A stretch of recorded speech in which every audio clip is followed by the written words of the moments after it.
Hey everybody, Dr. Tom over the Active Healing Center. We are back to Mobility Monday, and we're going to go back to the hip, and I'm going to talk about something I mentioned in our self-posture check video we put out the other day. And that's what I wanted you, in that video, I wanted you to recognize where your feet were relative to your body, relative to your posture. What we want to see with your feet is that they're pointing straight ahead.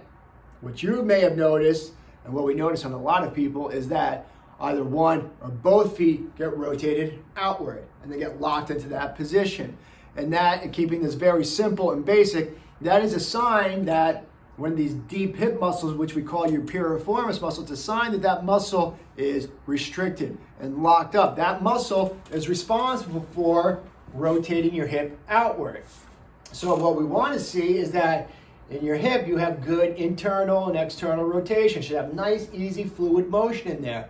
What happens when that piriformis gets locked down is, well, one, it just locks your foot into that, locks your leg into that externally rotated position, and it won't allow that hip to really internally rotate. It just gets locked in there. And again, that is a problem. Not only can that cause hip pain and problems, but what a lot of people will recognize, they start to get a lot of this dull, achy, constant achy pain in their backside. And that could be into the feel into the hip, more into the glute muscles, even more towards that SI area.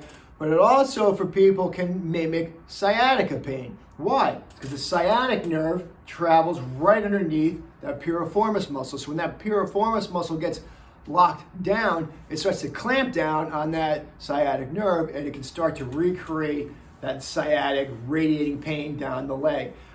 Either way, it's a problem and it needs to be worked. So to mobilize, to build mobility into that hip area, and to specifically work that piriformis muscle, we're going to use our progression of 3. So we have releasing the muscle. Again, if you have a handheld tool, this is a real easy way to release this muscle. It's a very simple area. I put my leg up. It's a real simple area to work into. You can work your glute muscle, hip muscle, find those tender spots in there, lengthwise or crosswise, and really work in there, either a vibration tool, a percussion tool. It's a real simple way to work that area. Foam rollers are an effective way to work this as well. All right, I'm on my handy bench here, but I can go right up on my foam roller and work right into that area. Just sometimes just gotta work the angles a little bit, get onto that glute, get into those hip muscles and work it. And again, I'm on my feet all day long, I can work that spot and it feels real good. It's a real easy way to release the hip muscle, that piriformis muscle area. The peanut or a tennis ball, you can do the same thing. Get it in there on a hard surface. This is a padded bench here, but on a hard surface, you can work that area real well. So all the release tools do work real well to work the hips, glute, piriformis muscle area. To stretch, our second movement, to stretch the area, that's why I'm in a seated position here, because the easiest way I can give you to stretch that area out is seated. You can do this anywhere, at work, at home, does not matter. But just sit, goal here, stay nice and tall. If my problem area is my right side, let's throw the right leg up onto my left knee. So you're in this figure 4 pose, and I'm gonna grab around my right knee and I pull it towards my left shoulder. And bam, that works that area, hits that area real well. Set my timer, we're working this 30, 40 seconds. And if it's real tight, we're gonna do it a couple times. But this is a great stretch, an easy stretch to do. Hits that area very well. We always wanna do both sides.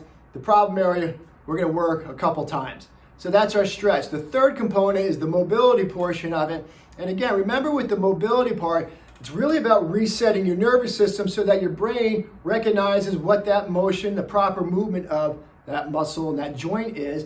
So the piriformis muscle is responsible for externally rotating the hip. So we want to work internal, external rotation to really start to reset that nervous system so that your brain knows this is the proper motion for that area that we just worked. 10, 20, 30 times. You can do that standing. Same thing, just rotate the hip inward and outward. If we're in the seated position, you're at work, you want to do this. In the seated position, then it's just up and down. Stay in that, if we just stretched it this way, then I just keep that position and I can work same motion, internally, externally rotating the hip and working that area out real well. So there's your progression of 3. Release it for a minute, 2 minutes tops. Stretch it 30 to 40 seconds, mobilize it, add that internal, external rotation.